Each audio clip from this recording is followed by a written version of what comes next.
हम सबके बीच दिल्ली की हॉट सीट चांदनी चौक से मुदित जी हमारे बीच उपस्थित हैं। मुदित जी, आपका बहुत बहुत स्वागत है। कहा जाता है कि दिल्ली विधानसभा का रास्ता जो है वो चांदनी चौक से होकर जाता है। आप अपनी उम्मीदवारी को कैसे देखते हैं और इस बार चांदनी चौक विधानसभा क्या परिणाम लेकर सामने आ रही है? इस बारी चांदनी चौक विधानसभा में कांग्रेस जीतने वाली है। उसकी बहुत बड़ी वजह है चांदनी चौक की जो बदहाली हुई है वो सबके सामने है। टूटी सड़कें, सीवर का पानी रहता है हर जगह, कूड़े की राजधानी बना दिया। दिल्ली कूड़े का शहर है और चांदनी चौक उसकी राजधानी बना दिया। लटके हुए तार, ट्रैफिक के बुरा हाल। अरे ये हमारा शहर था पुराना है जिसमें ऐतिहासिक धरोहर है, हमारी राजनीतिक धरोहर है, हमारी धार्मिक धरोहर है, उसका क्या हाल किया इन्होंने। अरे मैं तो देखिए पराठे वाली गली में पैदा हुआ था, यहाँ तंग गलियों में क्रिकेट खेलते हुए बड़े हुए हैं। तब क्या रौनक होती थी शहर की, आज वो रौनक खत्म कर दी। आपको लगता है क्या कि चांदनी चौक जिस तरह से सांस्कृतिक ऐतिहासिक विरासत बननी थी दिल्ली की, क्या केजरीवाल सरकार उसमें सफल नहीं है? बिल्कुल भी नहीं रही। वही तो मैं बता रहा हूँ, शहर में एक रौनक होती थी जब हम थे पहले, आज रौनक खत्म कर दी। आज माफ़ कीजिए, पहले जब हम छोटे थे मेहमानों को बुलाते थे, गर्व महसूस होता, अरे चांदनी चौक आओ देखो। आज शर्म महसूस होती है। कूड़ा करकट कीचड़, हल्की सी बारिश आता है जल भराव, ये हाल किया पुराने शहर का। शर्म आनी चाहिए इन लोगों को। जिसको हम टूरिस्ट हब बना सकते थे, जहाँ देश विदेश से लोग आए, चांदनी चौक का नाम विश्व में कौन नहीं जानता, उसकी ये हालत की है इनको। इसको तो एक टूरिस्ट हब बनना चाहिए था। जैसे मैंने कहा बनाएंगे नया चांदनी चौक, इसलिए मैंने बोला बनाएंगे नया चांदनी चौक, एक टूरिस्ट हब हो, देश विदेश से लोग यहाँ आए और हम चांदनी चौक वासियों को गर्व हो कि ये है हमारा चांदनी चौक। अच्छा, एक चीज़ बताइए, आप बात बहुत अच्छी की है। पिछली बार अलका लांबा लड़ी थी चुनाव, 5.5% के आसपास वोट आया था। मैं जनता से बात कर रहा था चांदनी चौक की, सभी कह रहे थे कि हम परिवर्तन चाहते हैं, लेकिन क्या आपको लगता है आपकी उम्मीदवारी उनकी उम्मीदवारी से अलग कैसे है? देखिए, मैं किसी को कंपेयर नहीं करता, ये मैं किसी से अपने आप को, अलका जी भी कांग्रेस की रिस्पेक्टेड लीडर है। बिल्कुल। देखिए, एक उस समय सिचुएशन थी कांग्रेस की, कांग्रेस दिल्ली में हर जगह हारी थी। तो देखिए, मैं पर्सनल कोई कंपैरिजन नहीं करूंगा, दो बातें ज़रूर बोलूँगा। तब अब में ज़मीन आसमान का फ़र्क है। केजरीवाल जी की पोल खुल गई है और बीजेपी की भी ना। बीजेपी ने कुछ किया दिल्ली में, ना उन्होंने किया, तो लोग कांग्रेस की तरफ देख रहे हैं। कोई कांग्रेस ने ही दिल्ली को संभाला था 1947 से 2013 तक, कांग्रेस ने संभाला था। दूसरा, चांदनी चौक में हमारा 125 साल पुराना परिवार है। मेरे दादाजी फ्रीडम फाइटर रहे, 3 बारी अंग्रेज़ों ने जेल भेजा, दिल्ली के पहले उप महापौर थे, चांदनी चौक से 8 इलेक्शन लड़े। मेरे पिताजी यहाँ से अब टोटल 11 इलेक्शन लड़ चुके हैं, जिसमें से 10 लोकसभा के, एक कॉर्पोरेशन का लड़े और चांदनी चौक का प्रतिनिधित्व किया।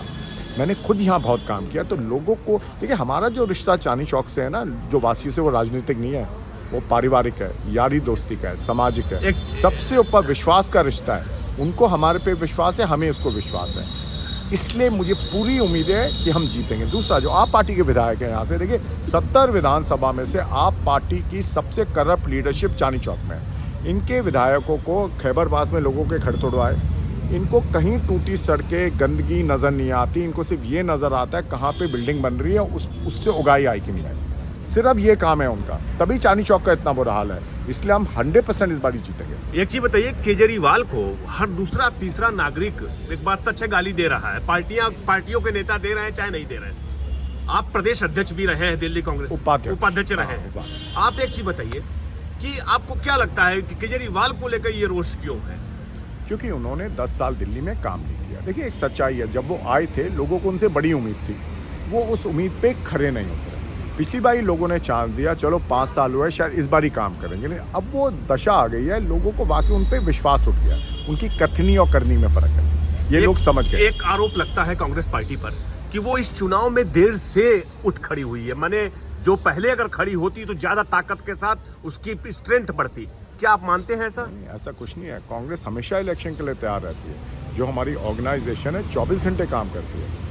मीडिया कभी हमें दिखाए ना दिखाए एक अलग बात है, लेकिन हमारा काम निरंतर जारी रहता है। तो मैं इस आरोप को बिल्कुल नहीं मानता सर। आपके पिताजी इतने बड़े नेता रहे हैं कांग्रेस पार्टी के, उनकी मौजूदगी का क्या लग रहा है आपको, क्या असर पड़ेगा इस पर? देखिए, जैसे मैंने कहा, वो तो बहुत बड़ा असर है। जैसे मैंने कहा, 2 फर्क है, एक तो कांग्रेस की तरफ लोग देख रहे हैं और दूसरा हमारे परिवार की तरफ देख रहे हैं। हमारे परिवार ने, मेरे दादाजी ने, मेरे पिताजी ने जो इज्जत कमाई है, जो विश्वास कमाया है लोगों का, जो उनके सामाजिक रिश्ते हैं, पारिवारिक रिश्ते हैं, उसी के दम पे तो इलेक्शन है। एक चीज बताइए मोदी जी, आपने महसूस किया कि नहीं किया, मैंने किया, आपकी कंस्टिट्यूएंसी में भी है कि बीजेपी साइलेंट है एकदम, अचानक शांत हो गई है, इसकी वजह आप क्या देखते हैं? देखिए बीजेपी, देखिए इस सीट पे कोई मुकाबला ही नहीं है। बीजेपी कहीं ठहरती नहीं इस सीट पे, कभी नहीं जीती है वो सीट। एक बारी 93 में जीती थी, उसके बाद समीकरण यहाँ के बदल गए, डीलिमिटेशन, उसके बाद बीजेपी जीतती नहीं यहाँ पे। आपको क्या लगता है कि अभी आम आदमी पार्टी पर इतनी आक्रामक कांग्रेस है, अगर चुनाव के बाद स्थितियां बनी तो क्या आम आदमी पार्टी के साथ जाना चाहिए कि नहीं जाना चाहिए? देखिए मेरा ये मानना है, जो स्थिति बनेगी इस समय, मेरा ये मानना है कांग्रेस की सरकार बनेगी दिल्ली में, क्योंकि दिल्ली वाले आम आदमी पार्टी की सरकार से और बीजेपी की सरकार जो केंद्र में है, क्योंकि दोनों ने दिल्ली को मिलकर सिर्फ एक दूसरे से लड़े हैं, दिल्ली का काम नहीं किया, तो मुझे लगता है इस बारी कांग्रेस की सरकार बनेगी। क्या एक्सपेक्टेशन है आपकी, कांग्रेस पार्टी की कितनी सीटें आएंगी, और खास तौर से चांदनी चौक लोकसभा में जो 10 विधानसभा सीटें हैं उनमें क्या स्थिति देखते हैं आप? देखिए अगर आप मेरी बात करेंगे, मैं तो ये कहूँगा, देखिए मैं सीटों का मैं कोई भविष्यवाणी नहीं करता, ना मैंने कोई सफोलॉजी की है जी। मेरे को तो जनता से पता चलता है, कांग्रेस के लिए बहुत अच्छा माहौल है, कांग्रेस इस बारी सरकार बनाएगी। ये चांदनी चौक की जनता को क्या संदेश देना चाहेंगे आप? आइए, आपने हमारे परिवार पे हमेशा भरोसा किया है और हम उस विश्वास और भरोसे पे हमेशा खरे उतरे हैं, और मैं आपको विश्वास दिलाता हूँ, जो आपने मेरे दादाजी, पिताजी और कांग्रेस पे विश्वास किया, वो विश्वास आप मेरे पे कीजिए, और हम मिलके बनाएंगे एक नया चांदनी चौक। ये मेरा कहना है। हमारे बीच मौजूद थे मुदित जी, मुस्कुराता हुआ चेहरा और युवा मुस्कान के साथ, दिन भर व्यस्त रहे।